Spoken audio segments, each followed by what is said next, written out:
welcome everybody. Let's talk real estate. Your weekly BS with Barry Saywitz about the current commercial real estate market here in Southern California.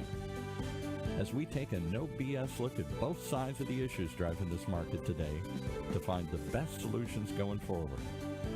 With our man right in the middle, it's Barry Saywitz. Hey, Barry. Hey, good morning, Paul, and good morning to all of our viewers and our listeners out there. It's Tuesday. I am Barry Saywitz, president of the Saywitz Company, managing partner of Saywitz Properties, and we are going to talk some real estate again today. Welcome to Let's Talk Real Estate. I'm excited about today's show. I want to welcome our guest, Brian Ulf, who is the CEO of an organization called Share in Los Angeles, and we are going to talk some real estate. We are going to talk some housing. We are going to talk some homeless solutions, and whatever else we can make up along the way. Brian, welcome to the show. Thanks a lot, Barry, for having me. I love the topic, no BS. Yeah. So we're just gonna dive in. We're gonna get to it. We're not gonna sugarcoat it. And if we don't know the answer, one of us is gonna make it up. How's that? So I could go with that. All right. So I appreciate you coming on the show. And I want you are a longtime real estate broker, investor extraordinaire. And have a long history in the real estate markets here in Southern California. I want to go back maybe and just sort of rewind, and we'll talk about how you got to where you sit today. But you began at USC and went to college there, got out. I guess I want to understand what made you get into the real estate environment in the first place. Was there an epiphany, or was it by happenstance? How did it go? Actually, it was by watching other people in real estate making a lot more money than I was as the Budweiser sales rep for LA City. You might remember back in your days of Grubb & Ellis, there was a guy, Scott Burnham, who's obviously killed it down in Orange County. But I would see that Scott was making $140,000 a year his second year out of college, and I was making $35,000. I go, God, he's a sales guy. I'm a sales guy. Let me get into this business. Yeah, you probably got more free beer than he did at the time, but but overall, he's got a lot more because I had free beer. I'm going to be 22 years sober on Thursday, and he's counting coupons. Yeah, he's been extremely successful. Really proud of him. He's a great guy. And I'm sure as the Budweiser rep, you had lots of friends, some of which you may not have even wanted, but in the real estate environment. So you get into this is the 80s, right? And it's early 80s, mid 80s, the markets are starting to take off. Interest rates at one point are extremely high. And then we have just the real estate boom, the economic boom in the 80s, and things take off. And it's very hard not to make money and get caught up in what's going on in the real estate markets everywhere. And you were dealing in the brokerage environment and the investment environment. And like myself, you've seen a lot of crashes and a lot of booms, right? So late 80s, which is about the time I got into real estate, market takes a tank, a bad tank, overbuilt, and interest rates had come down by that point, but the economy really in a slump and the real estate market really in the tank. And so, but you stick with it, right? I mean, absolutely. You got to do it, right? And there is opportunity certainly in a down market, especially for people who are creative, and whether that's on the buyer side or the tenant side of things. And then we come back and the real estate market comes back, and then we have the .com, and then we have the .bomb, and then we have the recession, and then I'm going to fast forward into COVID, right? And so pre-COVID, the market is on what I'm going to call the upswing. Everything's good. Nobody's complaining. Everybody's making money. Everybody's got equity in their house, and interest rates are 2 or 3 or 4%, depending upon what you're doing. And then COVID comes and it creates a whole host of issues for a lot of people, not only on the housing side, because people are working from home, and those people that aren't working are struggling to stay in their homes, and it puts a completely different spin on the whole environment. And so for you now in today's world are involved with this organization, Share. I want to touch on that a little bit, and I guess number one, tell me what it stands for, and then what's the purpose? Share stands for Self-Help and Recovery Exchange. It's a 30-year-old nonprofit that was founded by a wonderful woman named Ruth Holman. And the concept of Share is we take peer-run employees. We all have peer-run employees, which means people with lived experience. you said a lot of things for me to unpack from the 80s, 90s, and up to today. Because it's the 80s, 90s, and up to today what got me into the share portfolio of what I'm doing today.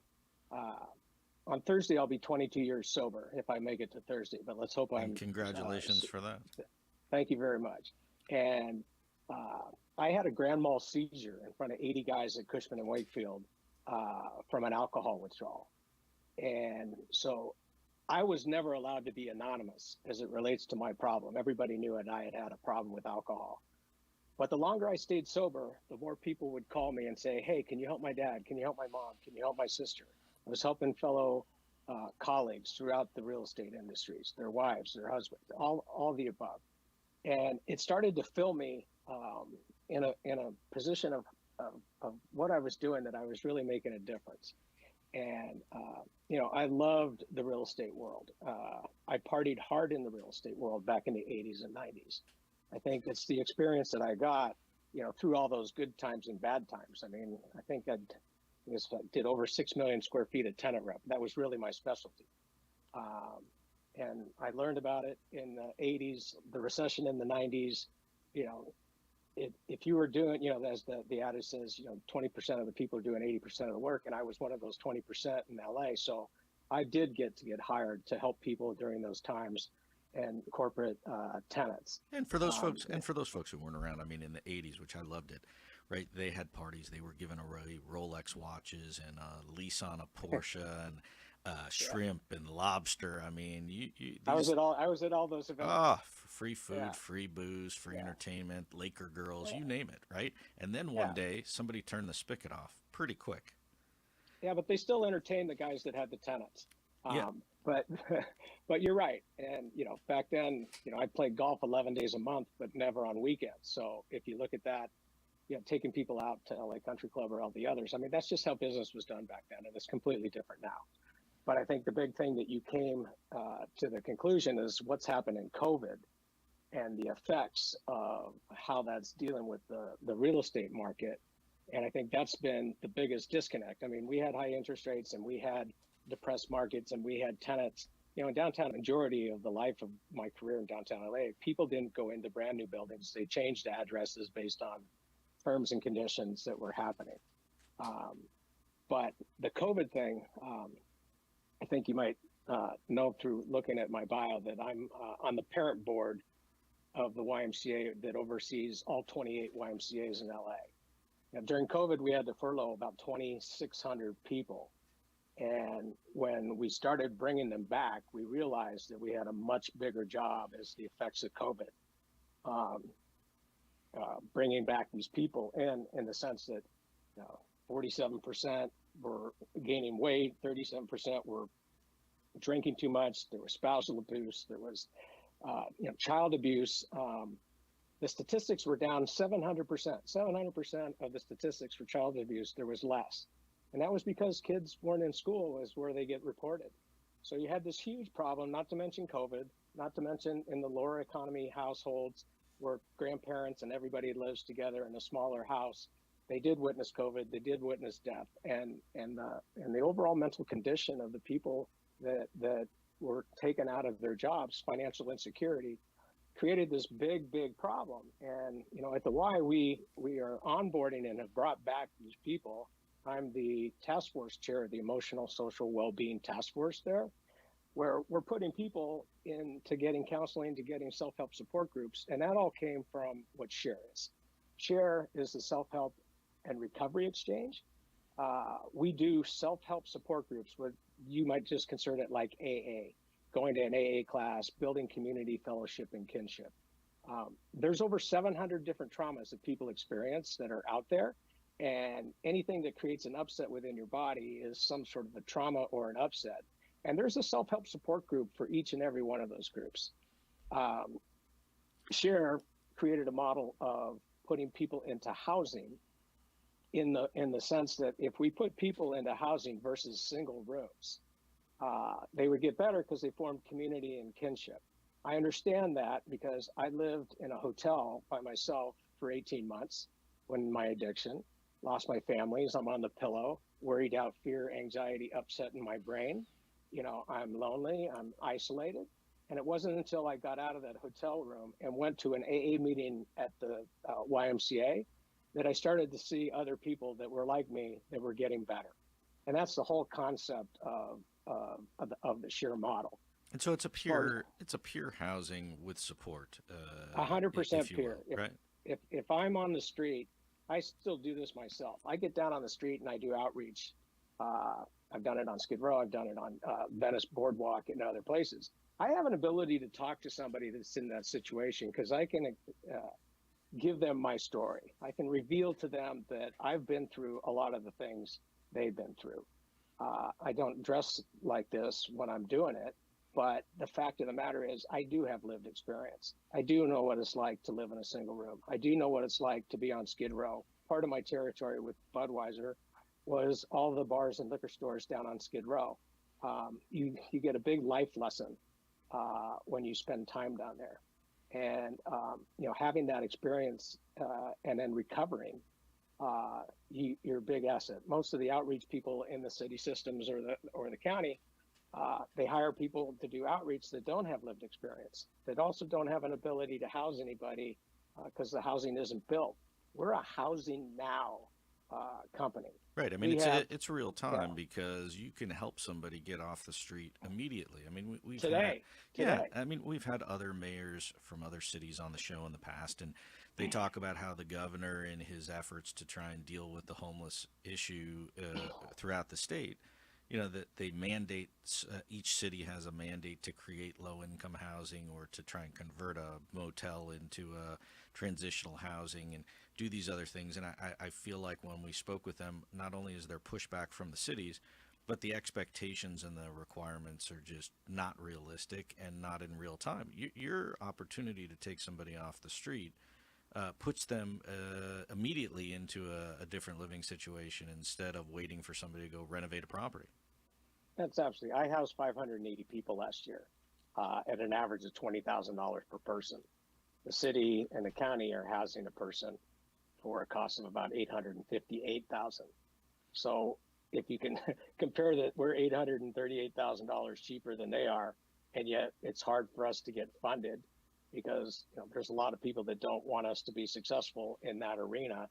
I mean, I take that back. I mean, I can't say that everything that they're trying to do with all the agencies has good intentions, but when you run a system that's not being built to solve homelessness, it's being built to service homelessness. Yeah, and we've had others on the show talk about it's not just an issue of giving somebody a roof over their head. While that is certainly a big portion of it, you have to be able to provide an environment and services that are going to help deal with the other issues that these folks are dealing with. And if you don't do that, they wind up right back on the street or creating harm for themselves or others, and you haven't really solved the problem.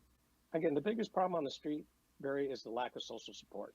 Everybody that's on the street has to live day to day. People say you can't criminalize the homelessness, but you have to criminalize the people that are preying on the homeless. I mean, the addiction that takes place, and what nobody also talks about is that every homeless encampment is run by a gang. I mean, a street gang that feeds up to the cartel. No one wants to talk about that from the politics side, but the people that are in an encampment in Venice are either paying rent to the Shoreline Crips, the Culver City Boys, or V13, Venice 13. To keep them, the street. To keep them safe.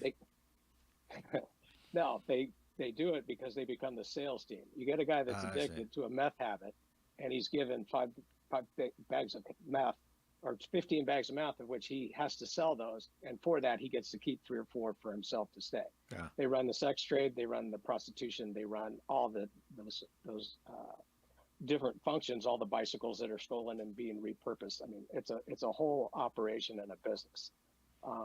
But the instance, you were talking about the mayor and things, when they come to an encampment and they do a video or a photo op and say, hey, I'm standing in front of 20 people in this encampment, and the next day there's a press release saying, I moved these 20 people into housing, the hotels, with wraparound services. And it's true, she actually did, but the problem is that program doesn't necessarily work because the wraparound services that are provided in these housing solutions is you don't have to use the services. You can go into that hotel room, you can drink, you don't have to take bipolar medicine, You don't have to go to AA. You don't have to have a job. You get 3 meals a day. And the other thing no one's talking about is the cost per person Right. that it costs per month to put somebody in a hotel. And who's paying for And that at the end of the day? Isn't it you and you I? are. Right. I mean, You are. it's taxpayer money that I get it. The do good is I got these people off the street, but you didn't finish the Yeah. sentence or the job, did you? Well, it's the politics that are involved in this. I mean, the electeds are supposed to get reelected, and the pushback in the California political system, the far left says, "Hey, you can't make somebody do this. Hey, he has a right to live on the street. He has a right to do this." Well, again, it's back to the criminalization. You're right. Everybody has a right to be, but the criminal activity and everything that's happened, and then you have a perfect storm with LAPD not being able to do anything. Right, right. And then I mean, you also have yeah. the issue of the fact that when you have these encampments and you have people hanging out, it jeopardizes the safety, the security, and the appearance of the rest of the neighborhood, right? So everybody suffers from it. It's a nightmare. It's a nightmare what these people all witness in their neighborhoods. I mean, I lived in Venice for the last 18 years. You can't believe me walking through the streets, people walking their kids to school, and it's almost impossible. You Yeah. can't ride your bikes after school, play in neighborhoods whatsoever. The criminalization of what's happening. I mean, Barry, I can walk up to you and rob you of $950, and it's a misdemeanor. Yeah, Okay? and nothing will You'll be happen. out- you- Right, the you'll get arrested, repercussion. you'll be at it. Yeah, there's nothing that will happen. I mean, And then so if you don't show up to your court date, guess what the penalty is? Nothing. It's a misdemeanor. Yeah, It's a nothing. misdemeanor. So there's no accountability and no incentive for anybody to change. And it's the same thing with selling drugs or anything else. I can come into your house, and if I don't hurt you, I get a trespassing ticket. If you don't provide services, bathrooms and things on the street, think if you have 100 people in an encampment in Venice around the library, and the existing politician didn't want to put up bathrooms because the people said, if you put bathrooms, it'll become permanent. But if you don't put up bathrooms, they'll just be where on are the the people street. going to go? Right. Where are the people going to go? No, Right. they go across the street and into the yards of the residents. Yeah, or By the way, when they finish their business and there's a window that's open or a Yes, door or a that's- garage, now you're going to have the criminal behavior. right. And now you're speaking And- my world, where as a landlord of an apartment building or an office building, you have people that are coming looking to break in, looking for a bathroom, looking for a place to hang out for the night, looking for a place to shoot up or whatever they're doing. And now you've compromised the rest of that property, which is all legitimate people. Yeah, and that's been another one of the big demises of what's happened in downtown. I mean, you talk about when our market's going to recover. You have two huge problems in downtown as far as office space. Number one, tenants haven't been instructed, or corporations and businesses haven't told their people that they have to come back to work, or some sort of a hybrid situation. The other is they don't want, because of safety issues, to have to bring their people down because the streets are a nightmare to deal with. And traffic patterns have switched a lot. So it's just, Century City's on fire. Century City's on fire. I mean, you can't even find space in Century City, but downtown, obviously the vacancy rates and those things. I really think until the COVID and the hybrid situation and all that comes to light, tenants are just going to wait and see what they do, because it costs so much money. The landlords don't have the TIs right now to build it out. So No, and tenants are going to have to build out themselves. And everything costs And- 3 times as much anyway. And so it's very hard to get anything built. But it is. I strongly believe in my heart, because I've been through a lot of these different things like you have. I think it's going to come back. I think there is. The expansion of LA is really where it makes sense from a geographic location, where all the freeways come together, the train station, and all that. Oh, by the way, in downtown LA, the housing market is still hot. So Yeah, and the It's that- issue is, though, if you're just cleaning up 20 people and relocating them temporarily, or you're moving them off of one corner into another, you haven't really, at the end of the day, addressed or done anything towards solving the problem. And so I think That's correct. while the intent is there, it's a bit smoke and mirrors. I agree with you. I agree it's politics. I mean, you have the mayor in Los Angeles who said, hey, I'm going to implement some additional restrictions on landlords for apartments so that you can't evict tenants, which are people that are not paying, that are taking advantage of the system and precluding somebody else who would pay, who's a good participant in the system, from having a roof over their head, and inhibiting the landlord from being able to either pay for their own bills or make a living, only because you don't want the homeless count to go up, because it'll look bad for you. right? Yeah, So and you put these and the restrictions mansion, out and there, and then what happens is at the end of the day, eventually they're evicted, right? And then where do they yeah, go? Then they've got to come to you or others, and so nobody's really addressed the issue, which is I got to come up with a solution, not yeah. delay the inevitable. I mean, that's my take I on mean, it. it's hard to be an investor to come in and buy apartments, or anything for the long run when you have a mansion tax that's incredible. You have all the fees and conditions and blocks, red tape and bureaucracy to get anything done. And then you have tenants that the city backs that they don't have to pay the rent, which is, that's just what it is. And until a little bit of all of that changes, until the housing costs come way down to relocate, I mean, do you really believe the word, hey, I just built 100 units for the homeless, and it's affordable housing I just built? Well, what's affordable about an $800,000 400 square foot room and call it $1 million with the land? I mean, if you and I went out and bought a 400 square foot room for $1 million, our mortgage would be $7,000 a month. What's affordable about that? None of these people can pay the rent. So it's really government subsidized housing. Of course, and then the issue is, look, it's not the city that's building it. If it was the government or the state that was giving, or the county that was giving the money to the city and then said to the city, you go build it, hire a builder and build it, you'll own it. That's one thing. They go back and they say, hey, we want you to go to the free market. We want you to find a developer who will do this. But you got all these restrictions on it, and you still have to deal with actually turning a profit and getting the thing built. Those are some tall tasks. Well, it's a tall task, but it's just, again, how do you get an approval?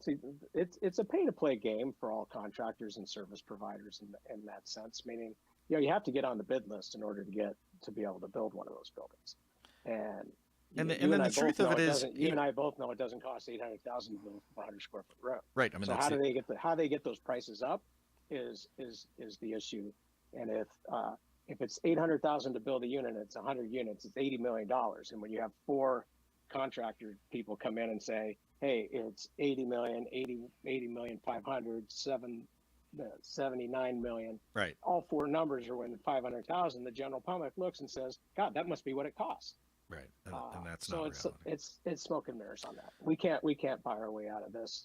And then Caruso's friend. It's just these units should be. They programmed the 1.6 billion dollar, 1.2 billion dollar initiative that happened back in 2016 was 1.2 billion dollars to house 10,000 homes. That was doing a price range of about $135,000 a unit, and now you're to make. We can't sustain that.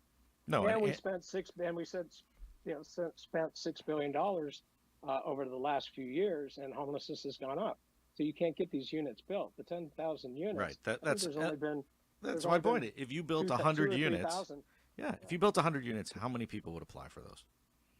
Thousands, tens of thousands, right? There would be a 10-year wait list from day one. Yeah, but there's lists, and the coordinated entry system and how you get it in, and not to mention they get to interview the people that go into these buildings, and so they can mix or whatever. It's not first come first serve or the list. It's a different way to do it. And the other problem is when there's no rules in the building. You look at Skid Row Housing Trust that went into receivership for the 29 buildings they have. You wouldn't even believe the damage. They had to close because the insides of these buildings got completely ruined and gutted. Doors broken, hinges, everything, no security. It was just unbelievable, the damage. And they don't have that 15 million in their budget to repurpose that 100 person building. I mean, because there's no rules. Right. So and I'm going to there's ask no you. enforcement. I'm going to ask you this, and I don't know that there's an answer, but I mean, is there a solution short term, or do you just do the best with what you can and you try and help as many people as you can with the resources you have? Well, that's where you come back to me being in share. Look, the system right now is an aircraft carrier, and I can't turn that aircraft carrier around. You're going to see a lot of things happen with this Judge Carter, who came from Orange County when he cleaned up the sewer system down there with homeless people. But there's the LA Alliance did a lawsuit, and Judge Carter is hearing it, and they are basically telling the city and the county that they're going to go through an entire audit on every penny that they spent in the last 2 or 3 years. And that's going to be a very eye-opening experience. Organizations like mine, if I do outreach, I have a 30% success rate. So, for every 100 people, I can get uh, 300 of them off the street. And why would you not want to fund a program like mine?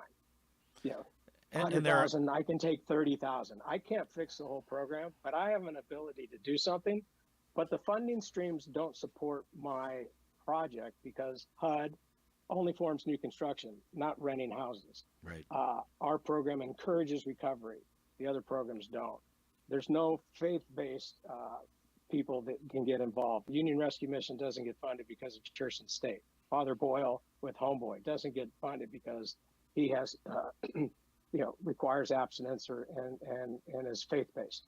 So there are so many things. Why would you not have faith-based organizations being able to get funded if it gets people better? I mean, there's 29 million people in recovery. Whatever tools it takes for that individual to turn their life around, why would we not be funding that tool? Right. And So, to me, it's a yeah. question of whatever money you do have, spreading it around to touch as many people as possible. And the byproduct of that is you will have successes, and some will be better than Yeah. others. But I couldn't agree with you more. I guess the question is, okay, so here we are, we're coming into an election.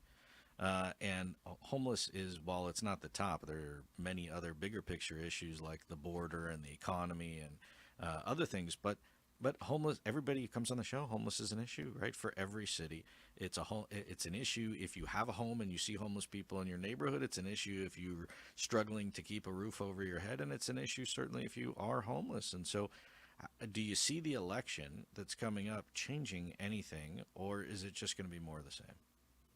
Well, I think, in the election and the control of whether it's the Republican Party or however you want to call it, whatever that party's called nowadays, I think they want to give back public space to the people. They want to stick up for the person that not only is homeless and get them better, but stick up for the people that are having to live based on the consequences of the existing program.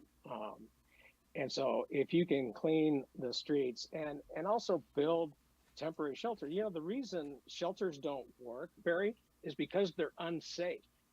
They're unsafe because guess what? Remember I told you about the gangs and the people that are sales rep? Every person that you take off the street from those encampments is already a salesperson. And you put them into the encampments. I mean, you put them into the shared living. shelters, or the 2-person tents or the hotels. Those buildings and shelters are now covered with salespeople that are selling drugs, and there's no rules whatsoever about Right. Well, being able to use them. and that's So, not getting that person healthy or well. It's no, but I also mean that not happens at LA County Jail. right. It's I mean, also how do not people getting the get drugged? person Yeah, back implemented into society with a real job. but Right. everybody goes like this and says, no, that doesn't happen. Right. Right. No. So where do you? I'm gonna back up for a second because we could go back and forth about this all day, and we don't have it. But in terms of the economy in general, in terms of interest rates, while neither you nor I have a crystal ball, do any of those things affect the real estate market in general? And then do you see that changing housing as a whole? Not so much for homeless folks, but just in general. I'm asking big picture. I mean, you still have higher interest rates. Everybody keeps talking, oh, they're going to come down. They're going to come down. I say no, not anytime soon. Yeah. Well, again, I go back to the history and said, you and I somehow paid a mortgage at 12 and 13% interest rates. I think the mentality of, and it's very tough for, like, when I was 26 and built a house and had $1 million mortgage, I was doing well and all that. The kids today, Barry, I mean, there's no kids that I know that can go in and buy the home that they were raised in any of these neighborhoods that they grew up in. And so the pressure for that population to do that, it's very depressing. I live in Marina Del Rey where the rents are similar to what it would be if you bought a permanent supportive house. It's $5,000 or $6,000 to rent a 2-bedroom Right. condo in LA. The median price is what, $2,700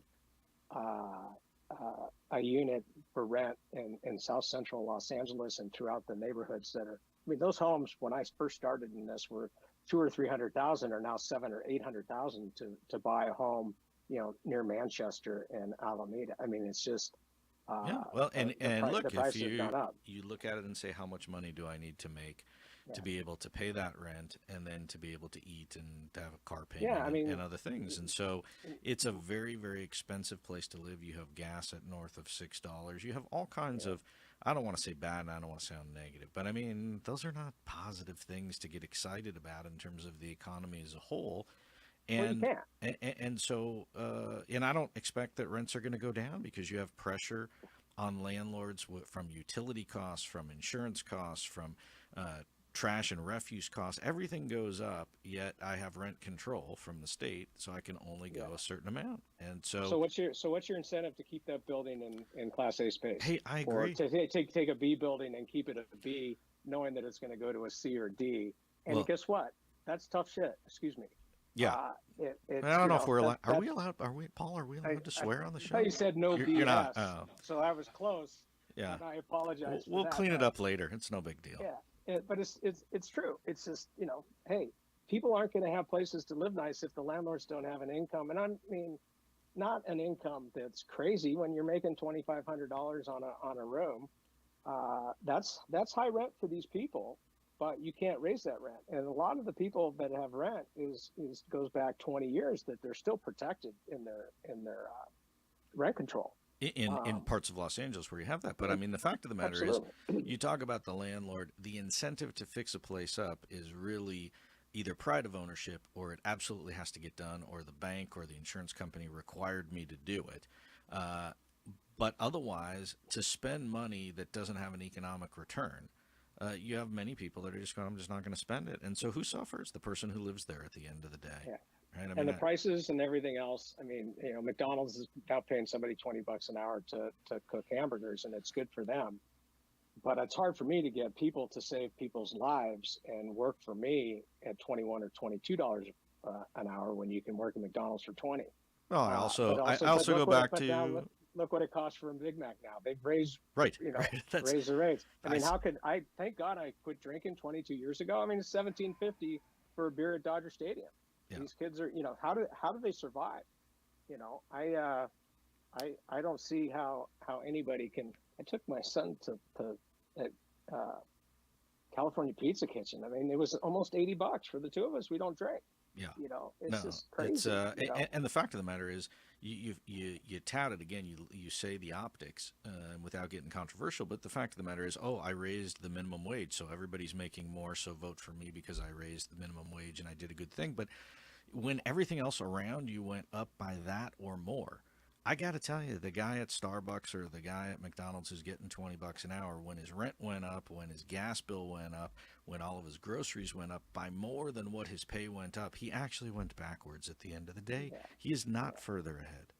And No one really figures out that any price increase, these companies aren't going to take a loss. They just pass everything on to 100%. to the consumer. It's funny because And there's nobody waking up to that thought process. right. And if you look, I mean, Starbucks raised. I go to Starbucks, I get a mocha. It was $4.90, and then the day after the minimum wage went up, it's $5.30. Right. I mean, and it doesn't sound like a lot, but percentage wise, it was a lot. And so everybody else did it, which is why you can't get the $6 burger at Carl's Jr. anymore. It's 16. Yeah. So Oh, I forgot. So don't drink the coffee, just drink water. But then you go, oh my God, if I really figure out the calculation of how much water costs when I buy the specialty water, it's higher than gas. yeah, I no mean, question. it's crazy how it works right now. Well, we could go through this all day, and we could touch on a whole bunch of other issues, and I'm sure we'd get good stuff coming out of it. Paul is waving at me like, hey, we're out of time. I do want to Oh. give you an opportunity. So if people want to find out more about Share, what's the website where they can go to learn more about it? It's www.shareselfhelp.org. So And, SHARE, selfhelp.org. Help, selfhelp.org. Good. All one word. And And push the donation button. We can use you. You can come in and volunteer. If you have lived experience, you can come in and help with the populations. We use the helper theory. When you give to someone else, you're the one that receives more for doing it. So we'd love support. And anytime anybody wants to tour it or come visit, I'm an open book. I'll meet and talk to anybody. Appreciate it. good. And Well, thanks for giving me the time on your show, Barry. And I've enjoyed every minute of it. yeah, no, I appreciate you coming on and sharing your thoughts. And certainly keep up the good fight in terms of all the work that you and all the folks within the SHARE organization are doing. It's good work. It's necessary, and I hope that more people get on board with it and that it continues to grow and do the work that it's been doing. So I wish you all the best. I am Barry Saywitz, president of the Saywitz Company. We will be back here next week on Let's Talk Real Estate. I want to give special thanks to everybody here at OC Talk Radio for making the show happen.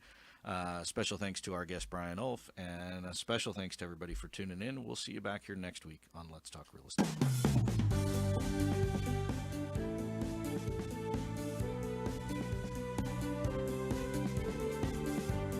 Well, there you have it. You've been listening to Let's Talk Real Estate, your weekly BS with Barry Saywitz about the current state of the real commercial real estate market right here in Southern California.